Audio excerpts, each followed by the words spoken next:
à cause de votre cœur d'amour, à cause de votre cœur qui supporte l'œuvre de Dieu. Merci Seigneur. Tu peux...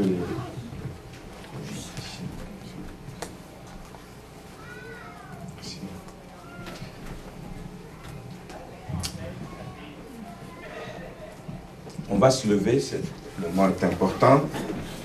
Pour honorer la parole de Dieu, nous lisons aujourd'hui dans Ésaïe 59. Ésaïe chapitre 59.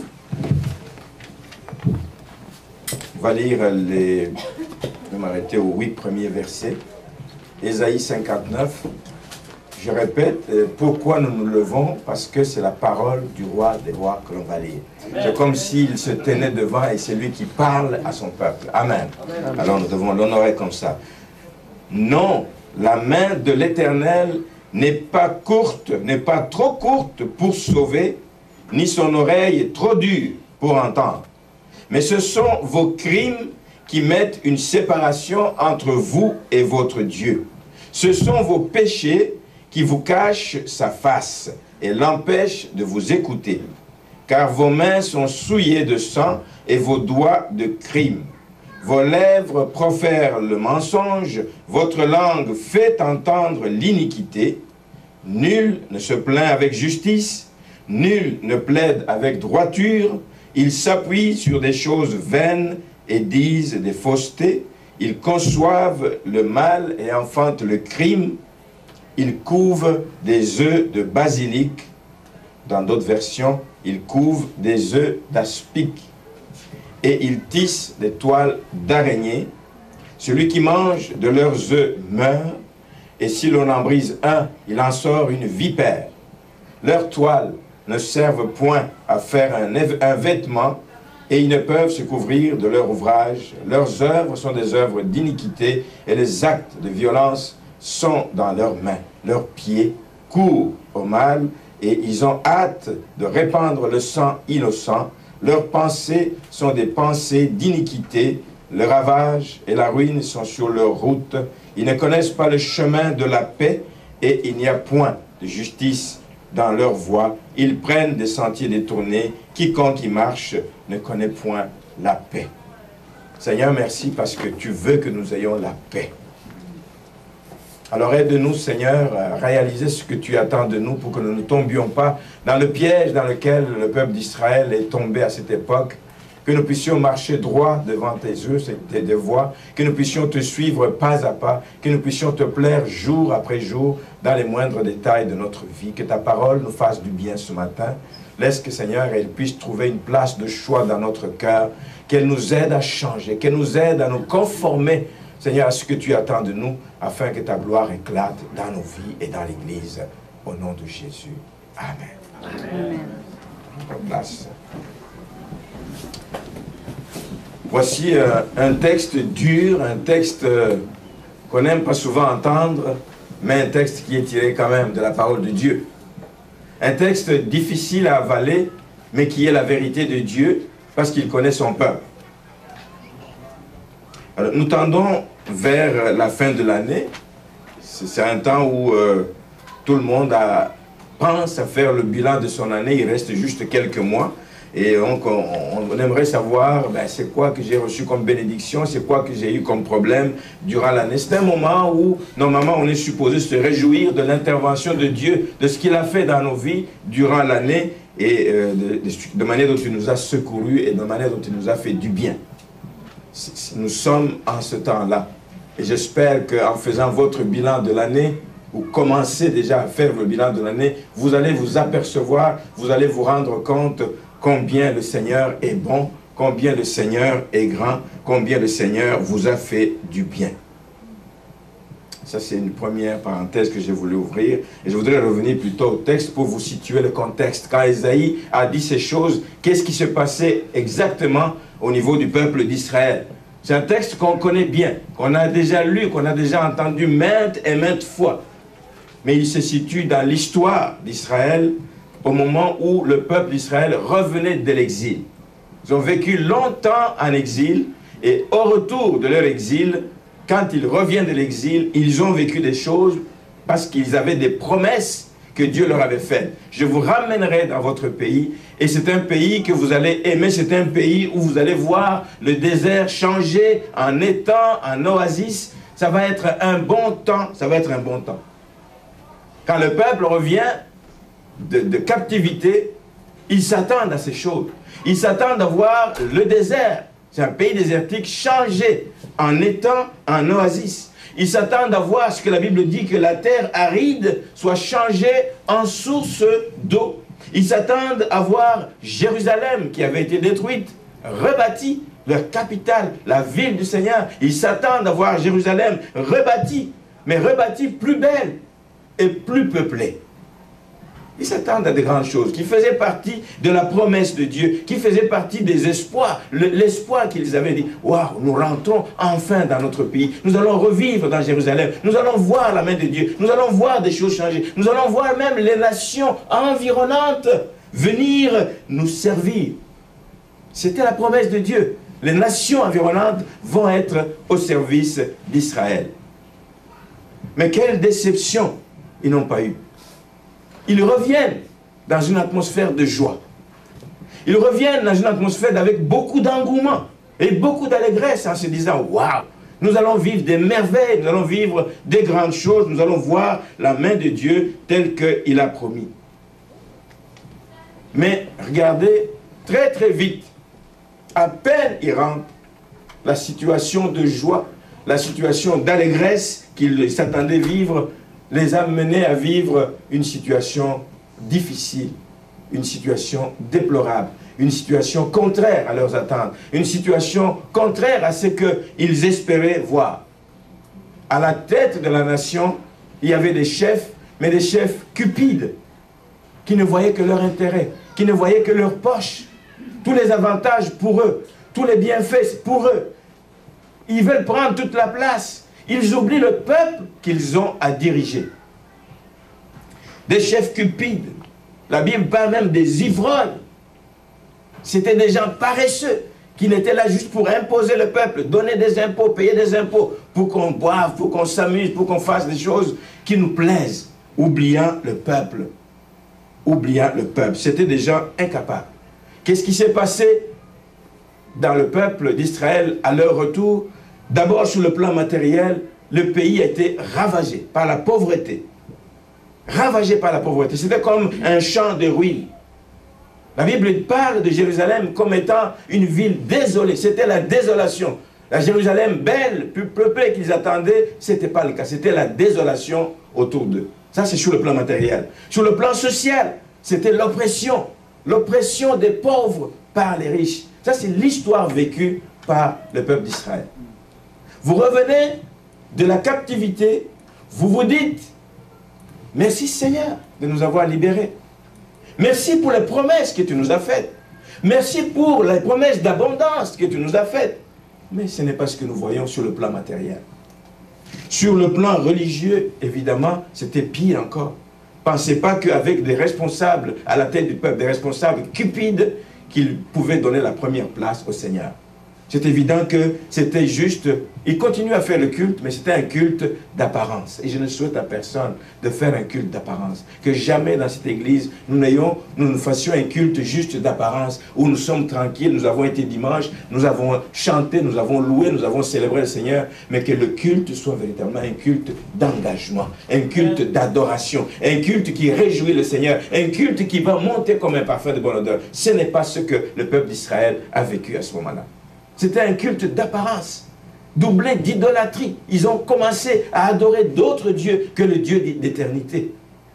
Le peuple a vécu toutes ces choses. Quand la tête est pourrie, vous pensez bien que le corps va suivre. Le corps va suivre. L'exemple qu'il voit en haut, c'était quoi? C'était des ivrognes, des gens cupides qui veulent prendre tout pour eux, sans amour, sans intérêt, même sans respect, sans crainte de Dieu. Ce que le peuple voit, c'est ce qu'il va faire. La tête est pourrie, le peuple ne pouvait qu'être entraîné dans ces mêmes voies. Une vie de débauche, une vie de déception, une vie de découragement, une vie de péché finalement qui a pris place dans l'histoire du peuple d'Israël. Et c'est ça le texte qu'on dit. Il dit non, Vous dites, vous vous plaignez que la main de l'Éternel, vous ne la voyez pas. Que les promesses qui vous avaient été faites, ce n'est pas ce que vous vivez. Il dit non, la main de l'Éternel n'est pas trop courte pour intervenir. Elle n'est pas trop courte pour sauver. Elle n'est pas trop courte pour vous libérer. Mais qu'est-ce que vous faites? Des crimes, des péchés, des mains souillées. C'est vous qui retardez la bénédiction de Dieu dans votre vie. C'est vous qui... Vous devez faire le ménage dans votre vie. Voici le message que Ésaïe avait pour le peuple d'Israël. Ce message est encore actuel. L'histoire se répète. Bien aimé, l'histoire se répète. Après l'histoire du peuple d'Israël, plus tard c'est venu chez d'autres peuples. Chez les Galates, pareil. C'était un peuple qui était engagé, c'était un peuple qui courait, c'était un peuple qui aimait le Seigneur. À un moment donné, Paul dit, mais vous couriez si bien. Qu'est-ce qui vous a arrêté? Qu'est-ce qui fait que vous n'aimez plus le Seigneur avec le même amour que vous l'aimiez auparavant? Qu'est-ce qui fait que vous ne servez plus le Seigneur avec la même ardeur que vous aviez auparavant? Qu'est-ce qui fait que vous vous éloignez du Seigneur? Lui ne vous a pas déçu, mais qu'est-ce qu'il fait? Qu'est-ce qu'il fait? Non, la main de l'Éternel n'est pas courte. Aujourd'hui encore, la main de l'Éternel n'est pas courte pour t'atteindre, pour intervenir dans la situation qui est la tienne. Nous devons nous interroger. Nous devons nous questionner. Nous devons nous poser 1001 questions pour savoir ce qui ne va pas dans notre vie. Amen. Ésaïe interpelle les enfants d'Israël. Sentons-nous interpellés par la même parole. Vous semblez dire que Dieu est incapable de tenir ses promesses. Non, c'est pas vrai. Dieu est fidèle à ses promesses. Pour autant que vous vous comportiez comme il vous demande de le faire, vous allez voir la fidélité de Dieu. Et il y a ce texte que vous connaissez de 2 Chroniques, chapitre 7, verset 14. Si mon peuple, sur qui mon nom est invoqué, s'humilie, prie, cherche ma face, se détourne de ses mauvaises voies, vous allez voir la main de Dieu. Amen. Dieu est le même. Dieu n'a pas changé. Ses promesses sont oui et amen. Il veille que ses promesses s'accomplissent pour autant que nous marchions dans les voies qu'il nous commande de marcher. Au verset 5, il leur dit, il couve des œufs de basilic et il tisse des toiles d'araignée. Ce matin, je vais m'arrêter 2 minutes, et pour le reste d'ailleurs de la prédication, sur ce bout de verset. Il couve des œufs de basilic. Il couve des œufs d'aspic. Vous avez une autre version, c'est cela. Et c'est le titre de mon message. Couvez les œufs d'aspic. Je ne l'encourage pas. Je condamne les gens qui couvrent des œufs d'aspic. J'exhorte les gens qui couvrent des œufs d'aspic. J'exhorte les gens qui couvrent, qui entretiennent des choses qui vont les détruire plus tard. J'exhorte l'Église à comprendre que le Seigneur ne veut pas que ses enfants couvrent des œufs d'aspic. Examinez-vous pour voir si vous ne couvrez pas des œufs d'aspic en vous. L'aspic, le basilic, c'est un serpent venimeux, très dangereux. Très dangereux. Il passe à côté de vous, il vous pique, vous mourrez. Alors imaginez, il passe à côté de vous, il vous pique, vous mourrez, mais vous couvez. Imaginez ce que c'est de couver. Ça veut dire entretenir des œufs d'aspic. Si vous les entretenez comme une poule couvre ses œufs, à un moment donné, les poussins finissent par éclore et sortir. Mais ici, ce n'est pas des poussins qui vont sortir, c'est un aspic, c'est une vipère, c'est une bête dangereuse. Et nous allons voir ce matin, c'est quoi couver les œufs d'aspic dans la vie d'un enfant de Dieu. Couver les œufs d'aspic, c'est rien d'autre que entretenir le mal. Rien d'autre que entretenir un péché. Tu sais que ça est péché, tu l'entretiens dans ta vie. Bien aimé, tu entretiens un péché dans ta vie, il va détruire, tu détruis.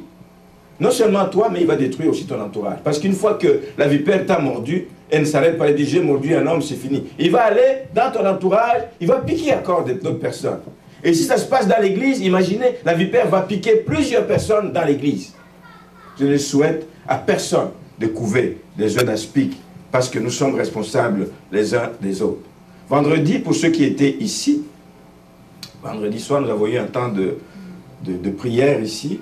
Nous avons partagé un texte de Éphésiens 5. Il faudrait qu'on le lise ensemble. Éphésiens chapitre 5.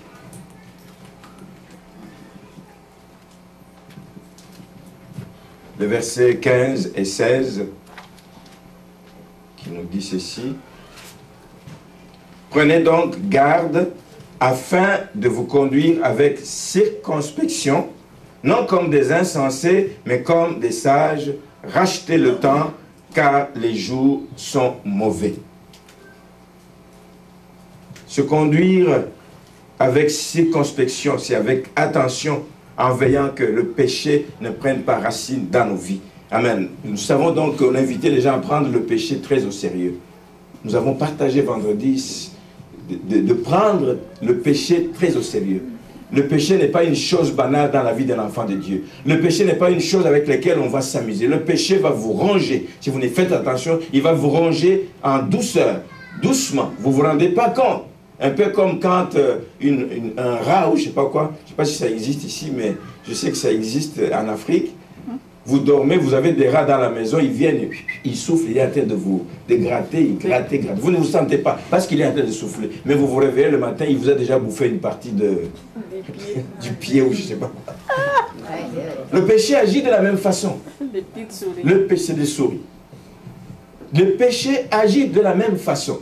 Vous ne le voyez pas venir, vous ne sentez pas venir, mais vous dites, non, ça c'est rien, ça c'est rien. De toute façon, quand je regarde autour de moi, tout le monde fait la même chose. Mais tu n'es pas tout le monde. Tu es toi et ton Dieu. Tu es responsable de ta vie envers Dieu. Tu es responsable de veiller sur ta vie envers Dieu. Amen.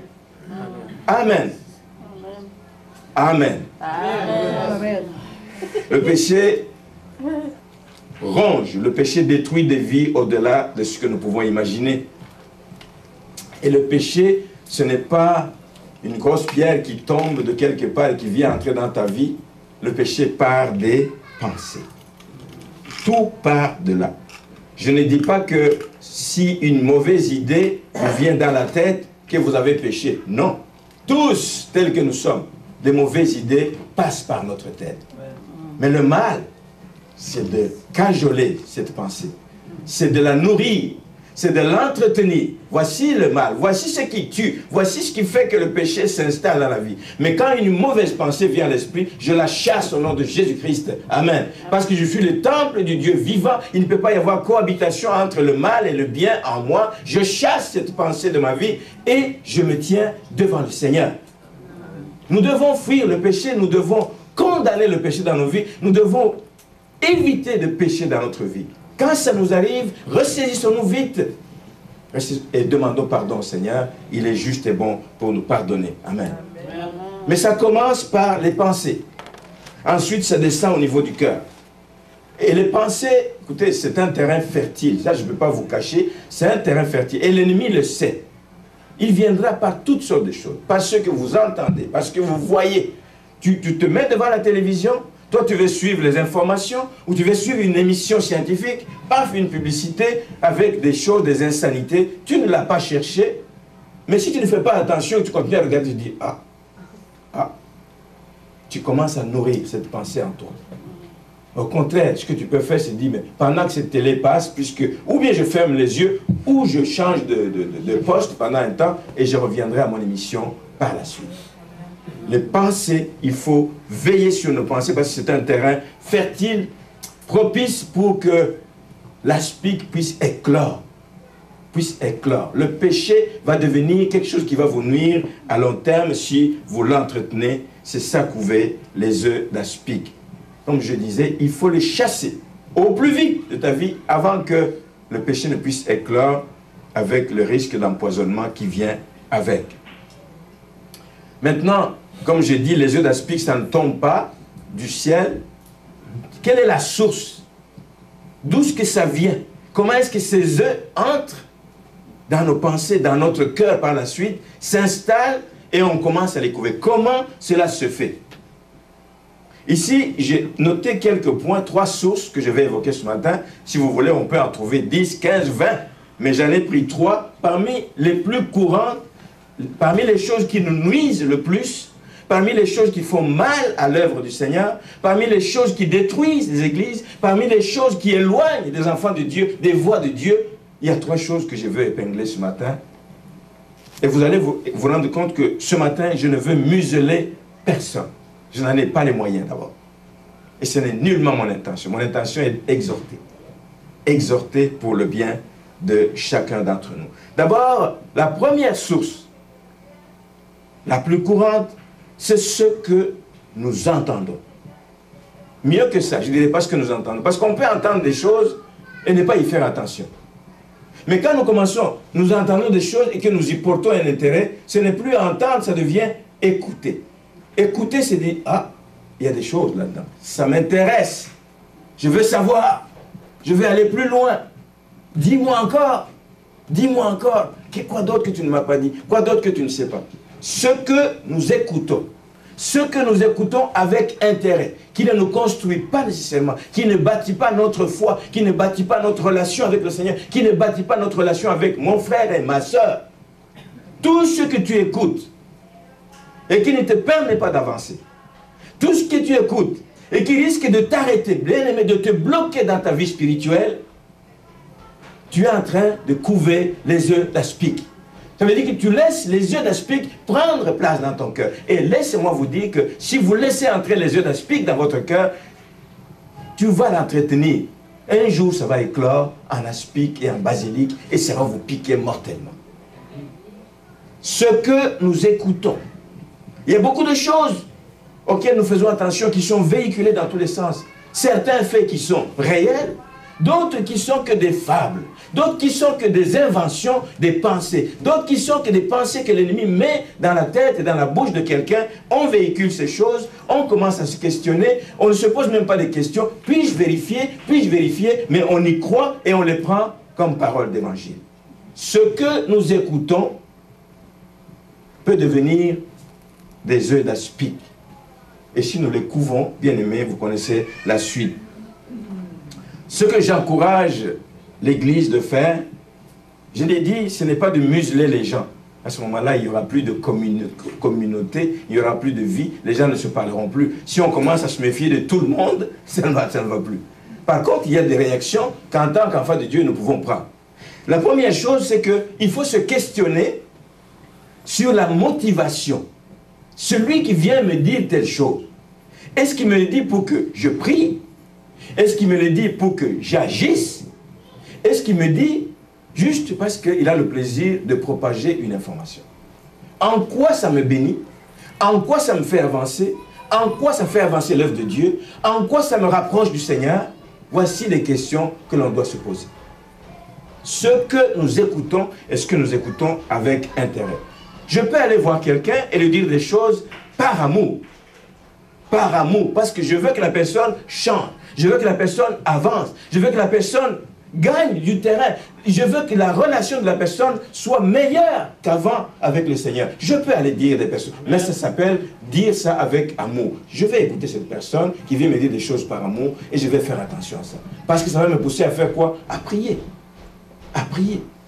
Tout ce qu'on te dit, que tu prends, et pour lequel tu dis, ouais, Seigneur, ça c'est mauvais, tu vas sur tes genoux, tu commences à prier, tu commences à intercéder, au lieu de commencer à passer de maison en maison, de téléphone en téléphone, à propager la chose. Ça tue l'Église. Bien aimé, laissez-moi vous le dire ouvertement, ça tue l'Église. Ça tue l'Église. Amen. Amen. Même si je suis dur, ça tue l'Église. Amen. Il faut se questionner. Si tu m'en parles, je dis, mais mon frère, la meilleure chose à faire, je comprends que tu as su ça, je comprends que tu as vu quelque chose qui n'est pas bon, mais je t'encourage, soit toi, de voir la personne intéressée, de lui en parler. Est-ce que tu lui as parlé? Non. Je t'encourage. Va parler à la personne. Vas-y avec beaucoup d'amour et je vais rester en prière pour toi. Si tu n'es pas tranquille avec ça, je dis, mais je t'encourage à en parler au responsable de l'Église. Il saura comment mener ce dossier. S'il le fait par amour, je l'encouragerai à aller parler aux concernés. Toute autre attitude, ce serait du colportage. Et ce n'est pas digne d'un enfant de Dieu. Ce n'est pas digne d'un enfant de Dieu. Voici des choses, une première source pour couver les œufs d'aspic. Je vais ajouter quelque chose, juste vous dire que, regardez bien, si quelqu'un vient vous dire des mauvaises choses sur une autre personne, posez-vous la question, si, quand vous tournez le dos, s'il ne partira pas pour aller dire des choses sur toi à quelqu'un d'autre. Je ne dis pas qu'il faut repousser une personne qui vient vous parler. Écoutez, mais écoutez avec un cœur qui veut aider. Avec un cœur qui veut amener ce sujet devant le trône de Dieu. Vous savez, quand nous amenons, Dieu voit nos cœurs. S'il voit qu'il y a une nouvelle, une situation qu'on t'amène, qu'on te présente, et pour laquelle tu dis, mon cœur est brisé, que tu vas devant la face du Seigneur, Dieu voit ton cœur, Dieu va intervenir, bien-aimé. Dieu est fidèle. Parce que Dieu vous aime, Dieu aime la personne qui a mal agi, Dieu aime son Église, il ne voudra pas que cette histoire-là puisse détruire l'œuvre de Dieu. La Bible ne nous dit-elle pas que dans Matthieu 18, verset 15, si ton frère a péché, va et reprends-le entre toi et lui seul. S'il écoute, qu'est-ce qui va arriver? Tu viens de gagner un frère. Tu viens de gagner un frère. Tu viens de l'édifier. Tu viens de l'amener à un autre niveau de relation avec son Dieu. Tu viens de gagner un frère qui risquait de se perdre, qui risquait d'être blessé, qui risquait peut-être un jour, à cause de la blessure, quitter la communauté, quitter l'église, quitter la famille et partir. Si ton frère a péché, va et reprends-le entre toi et lui seul. S'il écoute, tu as gagné ton frère. La suite vous dit, s'il n'écoute pas, va prendre un deuxième frère, allez le voir. Lui, n'allez pas voir 4-5 personnes, mais allez voir la même personne. Prenez notre frère, allez le voir. S'il n'écoute pas les deux, etc., après on amènera ça à l'église. L'église va se charger de ce dossier. Amen. Ce qui est bon là-dedans, et c'est ce que je veux exhorter l'église à faire, c'est que parfois, il est bon de boucher nos oreilles à tout ce qui se raconte.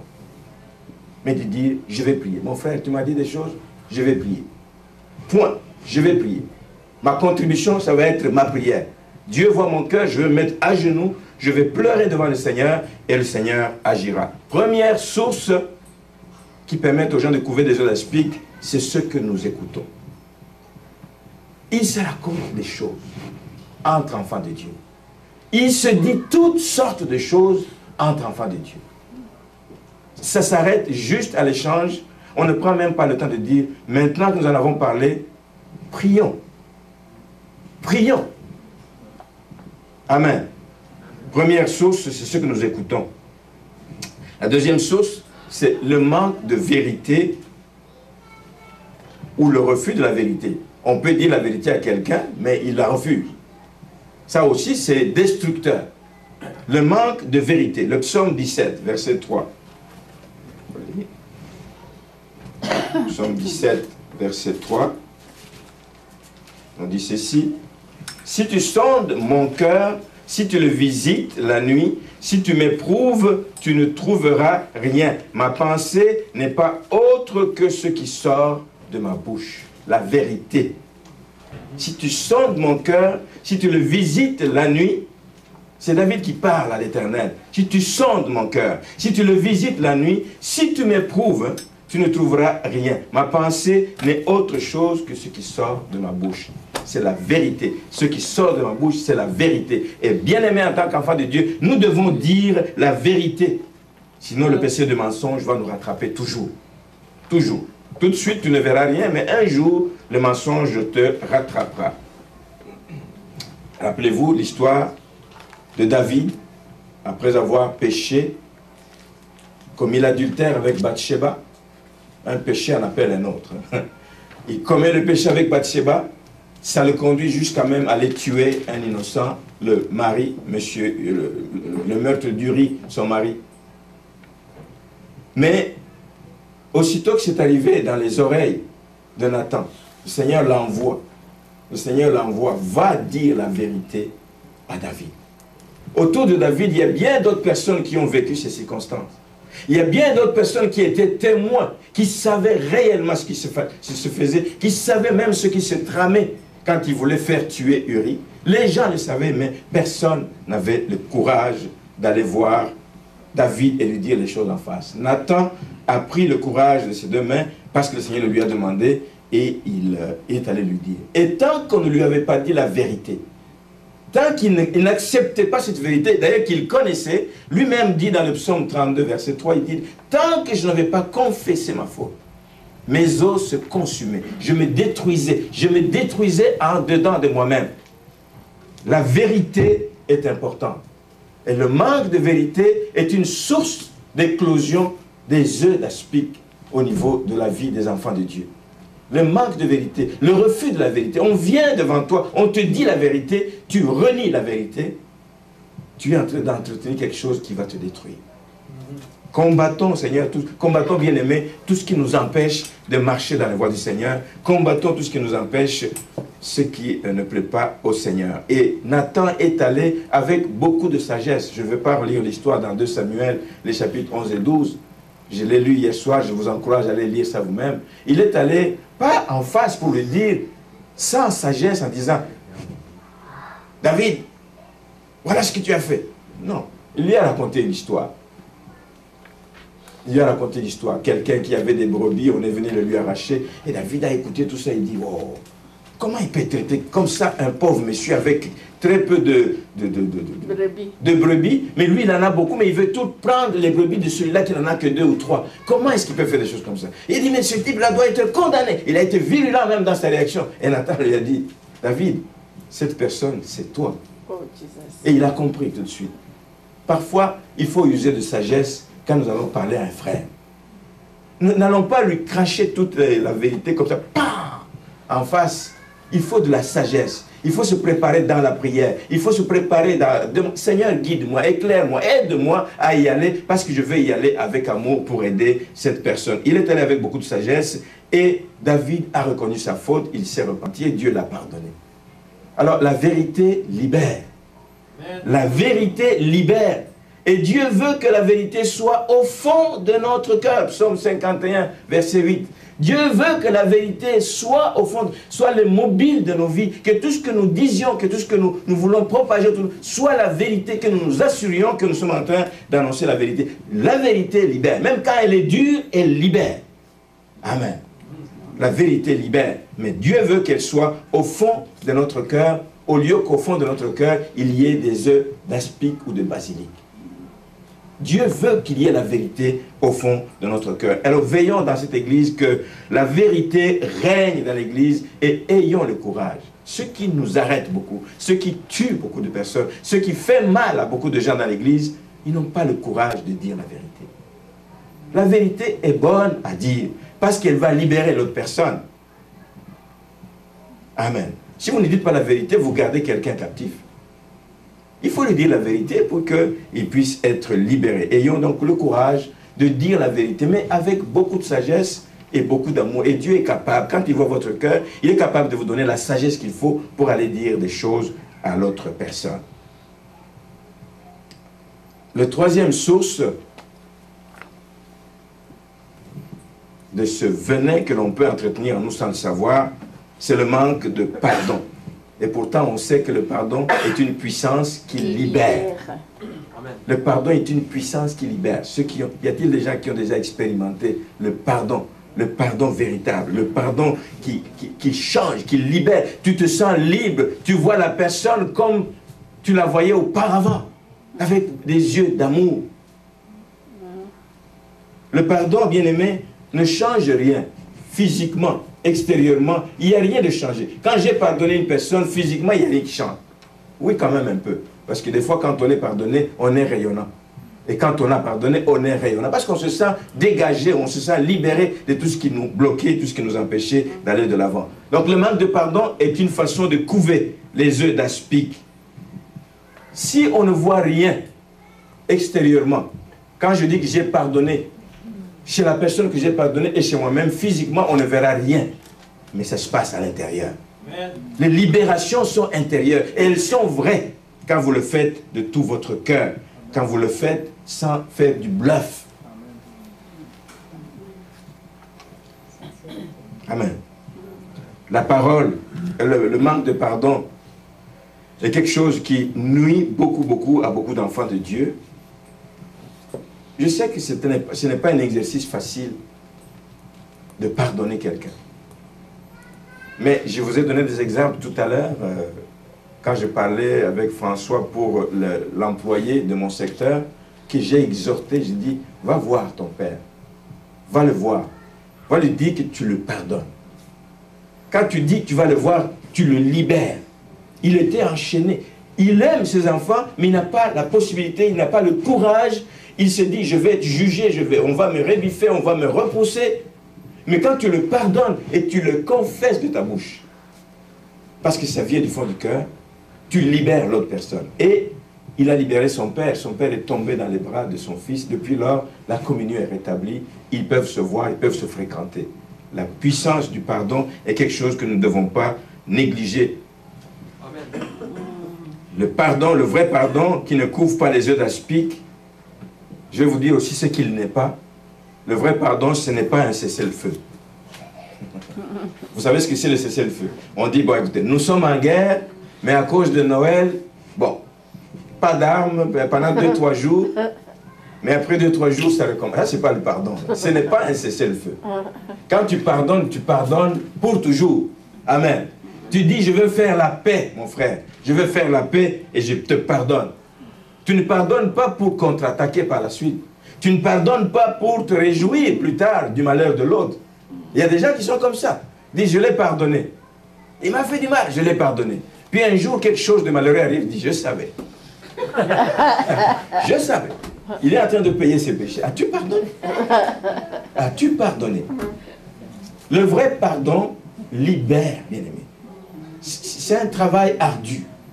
Ce n'est pas un cessez-le-feu. Ce n'est pas juste parce que le pasteur en parle que je dis je vais faire l'exercice, mais quand je repense à la personne, je pense à la situation, si je suis encore sur mes chevaux, ce n'est pas ça le pardon. Il faut s'efforcer.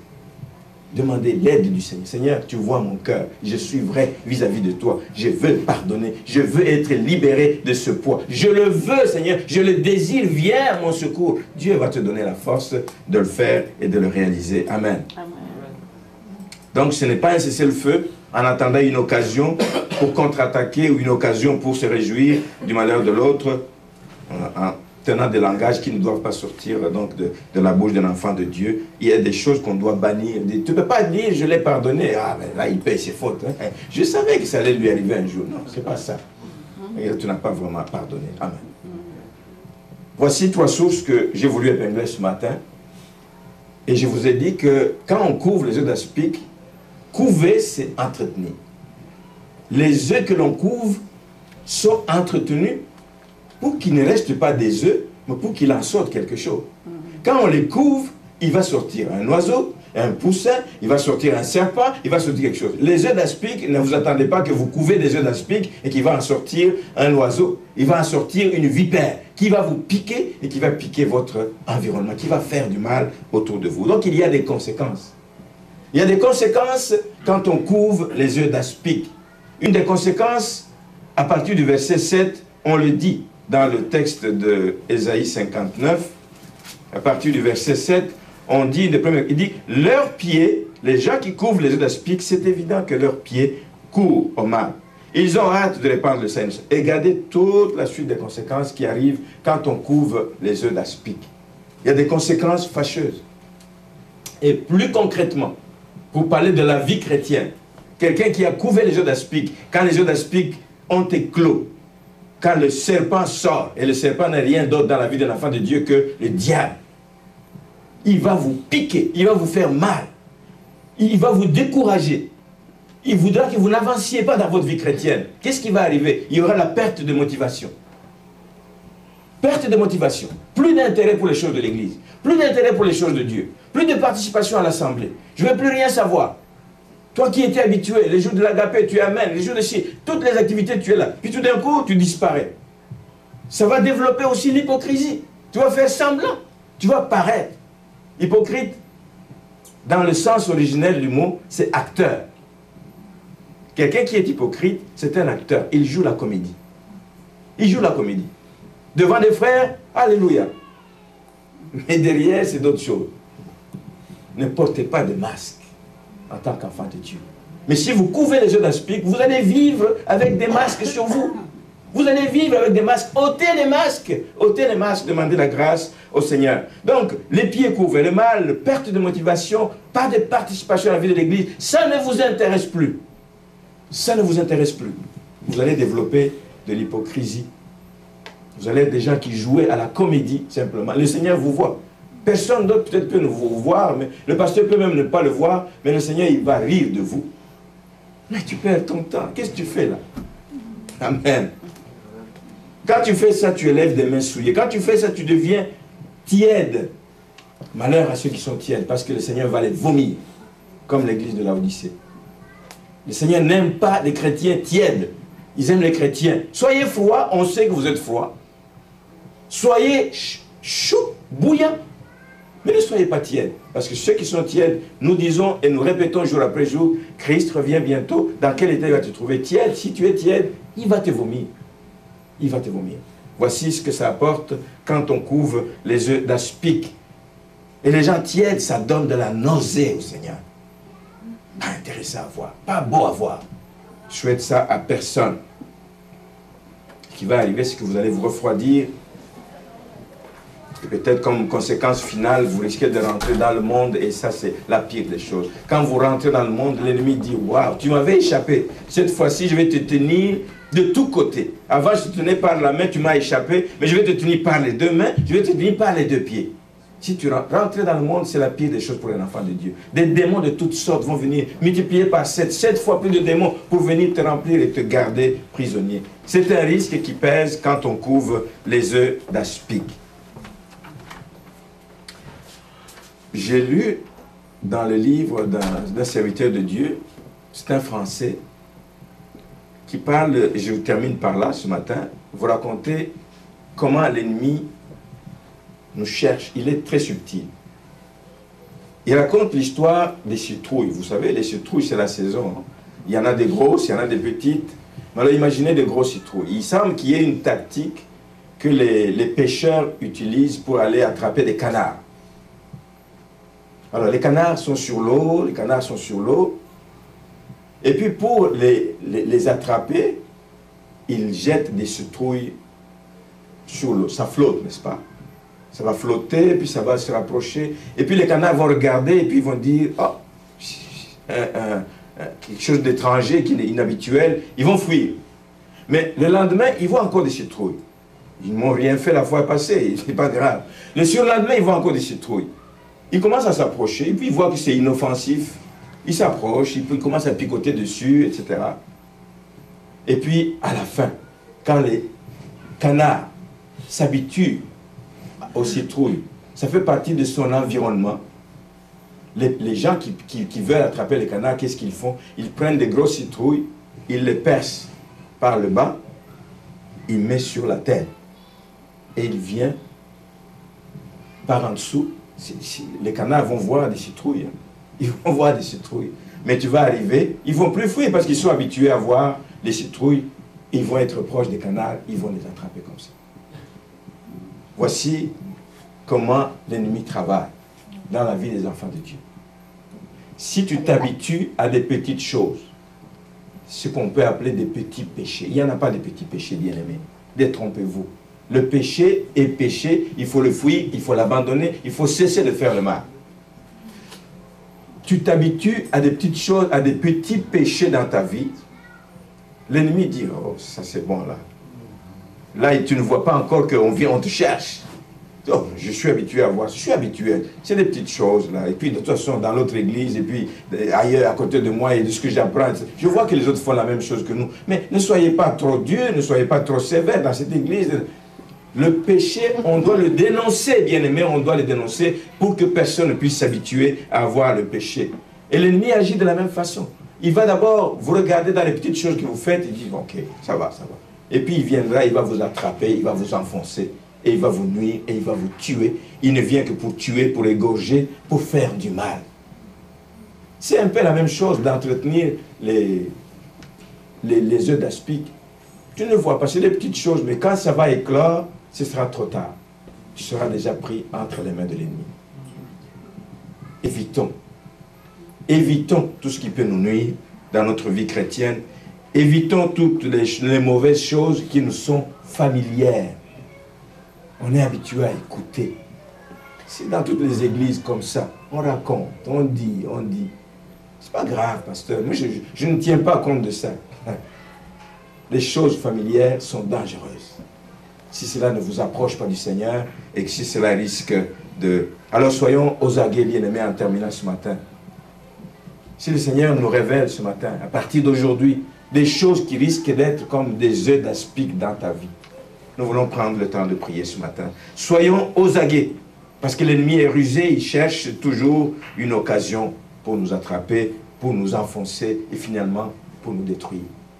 Et nous sommes responsables de nous-mêmes. C'est pour ça que la parole est sortie. C'est pour ça que la parole nous est prêchée dimanche après dimanche. La parole de Dieu n'est pas là pour nous cajoler. La Bible dit que la parole de Dieu est comme une épée à double tranchant. Une épée, c'est pour trancher. Une épée, c'est pour couper. C'est pour enlever tout ce qui n'est pas bon dans la vie des enfants de Dieu. La parole de Dieu, c'est la même chose. Acceptez que je vous ai parlé sur ce temps ce matin, mais c'est par amour. Inclinons-nous pour la prière.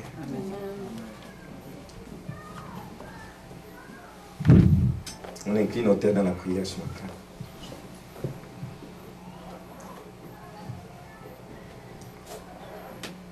Seigneur, tu nous connais, Seigneur, au plus profond de notre être. Et tu nous aimes, Seigneur. Il n'y a pas de doute. Pas un seul instant de doute que tu nous aimes. Tu nous aimes et tu nous veux du bien. Tu nous aimes et tu veux que nous puissions avancer. Tu nous aimes et tu veux que nous puissions grandir. Tu nous aimes et tu veux que nous puissions porter des fruits qui réjouissent ton cœur. Voilà pourquoi tu nous envoies ta parole, Seigneur. Et ta parole vient pour nous instruire, certes, mais elle vient aussi pour nous corriger. Elle vient aussi pour nous aider à redresser nos voies. Ta parole est sortie ce matin, Seigneur, pour nous rappeler que nous ne devons pas couver des œufs de basilic, des œufs d'aspic dans nos vies. Et ta parole est la vérité, Seigneur. Et tu es derrière ta parole. Et tu veux qu'elle s'accomplisse dans la vie de tes enfants. Je prie ce matin pour cette assemblée, pour toutes les personnes qui sont ici ce matin, pour toutes les personnes qui ont écouté ce message ce matin. Attire ces personnes à toi. Touche leur cœur. Qu'ils se laissent malléables entre tes mains. Parce que tu veux faire des grandes choses. Parce que tu veux les changer. Tu veux, Seigneur, les approcher de toi. Tu veux, Seigneur, qu'ils soient, Seigneur, des ambassadeurs, des véritables ambassadeurs de Christ. Je prie pour chaque personne. Tu connais chacun d'entre nous ici ce matin. Tu connais nos cœurs. Seigneur, nos cœurs sont à nu devant toi. Nous ne voulons pas être des acteurs. Nous ne voulons pas être des comédiens. Nous ne voulons pas être des hypocrites. Mais nous voulons être des enfants de Dieu véritables. Qui te connaissent, qui te craignent, qui marchent, Seigneur, dans tes voies, qui marchent en obéissance à ta parole. Ce matin, Seigneur, laisse que ta parole aille scruter nos vies, Seigneur, et nous mette à la lumière tout ce qui ne va pas dans nos vies, tout ce qui ne t'honore pas dans nos vies, que nous puissions, Seigneur, prendre une résolution en sortant d'ici, que nous prenions une résolution d'aller de l'avant, que nous prenions une résolution, Seigneur, de faire des pas de foi. C'est dur, mais tu nous aideras. C'est dur, mais tu veux que nous le fassions. C'est dur, mais c'est parce que nous le ferons en obéissance à ta parole, Seigneur. Accorde-nous ta faveur.